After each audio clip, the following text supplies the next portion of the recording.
आज के वीडियो में there is no yo yo यो।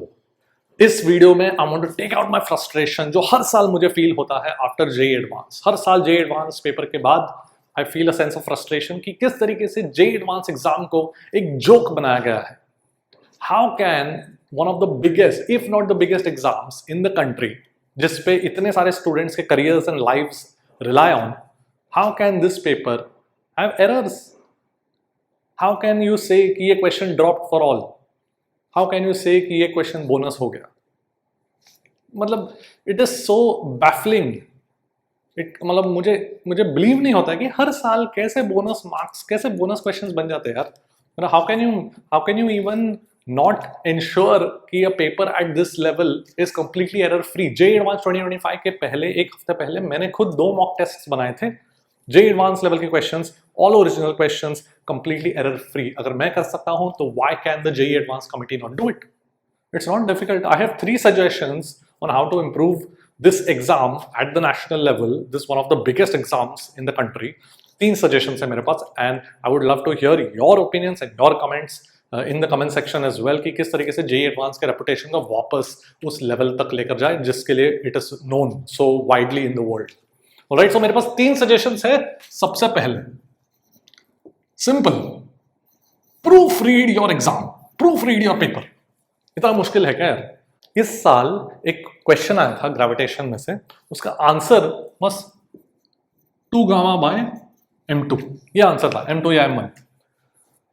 बस प्लस माइनस साइन का गलती हो गया ऑप्शंस में, that's all the options had a negative sign. ये आंसर था but with a negative sign. तो क्या करेगा स्टूडेंट?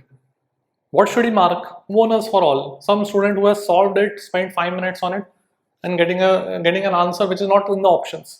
प्लस माइनस साइन कैसे कैसे पेपर सेटर कर सकता है? But they have the entire year to make the paper. Just get someone to proofread. कोई भी proofread कर देगा paper, they will catch the mistake and fix it. इतना easy, मतलब इतना फंडिंग नहीं है क्या कि proofread नहीं कर सकते, किसी को हायर नहीं कर सकते to proofread the paper? It's very shocking. It's just a waste of students' time and efforts. जो 2 साल से स्टूडेंट, 3 साल से स्टूडेंट प्रिपेयर कर रहा है and then he or she encounters such a question. अरे second is language clarity.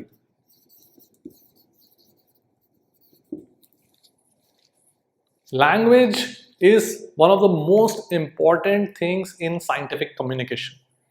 जब रिसर्च पेपर्स लिखते हैं, you have to be scientifically very precise. तुम्हारे वर्ड्स, हर वर्ड का मतलब होता है according to science. ऐसा नहीं कि हम एक कॉन्वर्सेशन कर रहे हैं। A question needs to be precisely clear on what they are asking. Do not test the understanding of the language that a student understands or not. जैसे इस साल एक क्वेश्चन था maximum variation in weight, maximum variation in frequency. तुम variation का मतलब define करो ना यार। Is it maximum minus minimum? Is it the variation from the mean value? So don't make the student waste their time in figuring out कि ये language का मतलब क्या है। Test the students physics understanding, maths or chemistry understanding. Don't test the students' language interpretation because this is not the way science works.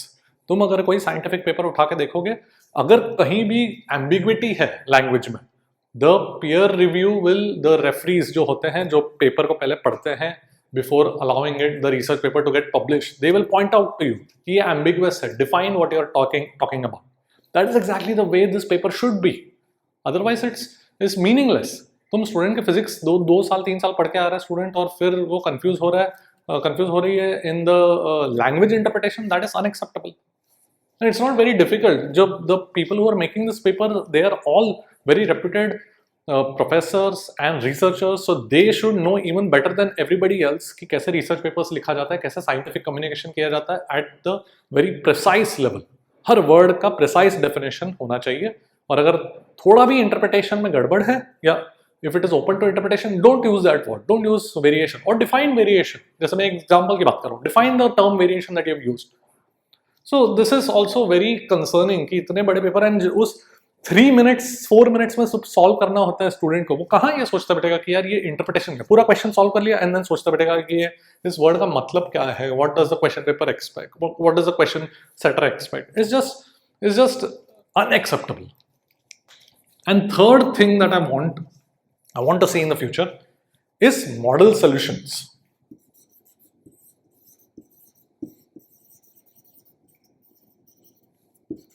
By the official committee, जो जे advance का committee है, they should give their solutions. कि what are you expecting the student to understand? What are you expecting this? What kind of solution you are expecting the student to solve in the exam? And फिर उस solution को और उस question को और उस concept को it can be used in the future years as well. Every other paper, like जो reputed paper है, जो genuine exams है rather, they give their model solutions. I'm going to take the example of Olympiads, Indian Physics Olympiad, International Physics Olympiad. They all give their official model solutions. So what is expected? तो ही पता चलेगा ना यार. इसमें there is no transparency at all कि क्या expected, कौन सा तरीके का solution expected भाई. So J Advanced ने जब question बनाया तो solution भी तो बनाया होगा. Right? They need to publish those solutions, and that will ensure complete transparency for all the students, for the future students, कि what they are expected to solve, what they are expected to know. मैं एक example बता रहा हूँ. J Advanced 2020 में एक ऐसा question आया था which was based on Drude model, which is not technically in the syllabus, but उस पे एक question पूछा गया था जहाँ पे Ohm's law valid नहीं है. उस चीज पे question पूछा गया था J Advanced 2020 में. Many people may not know this. So if you are expecting the student to understand that, you give the solution. क्या solution तुम चाह रहे हो कि student कौन सा concept use करके solve करे ये question को, even if it is slightly out of the syllabus. तो तुम बताओ यार student, मतलब you tell the future aspirants what they are expected to understand. अब for example, I teach this concept to my students because एक बार J 2020 में आ गया, मतलब it is understood कि it may be asked again. But J Advanced needs to give their own model solutions.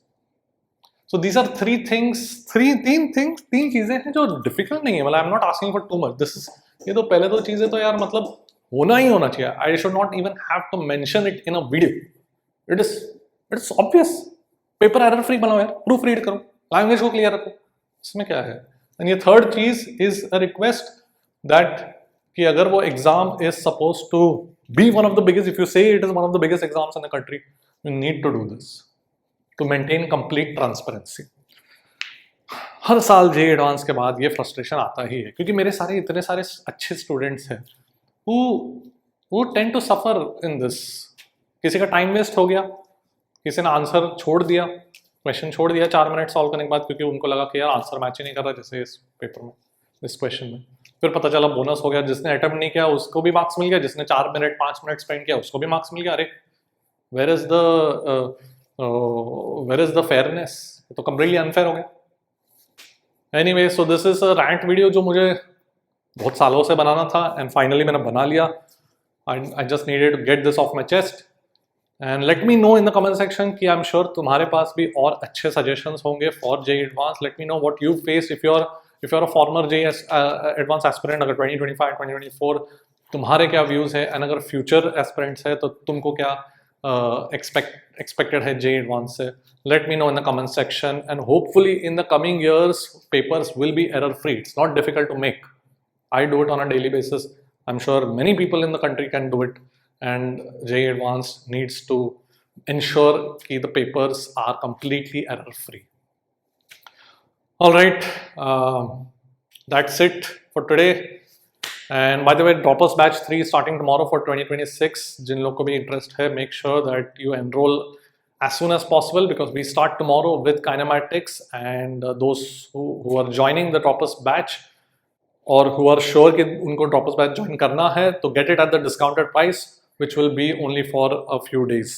All right, so I will see you next time and I will see you at the top.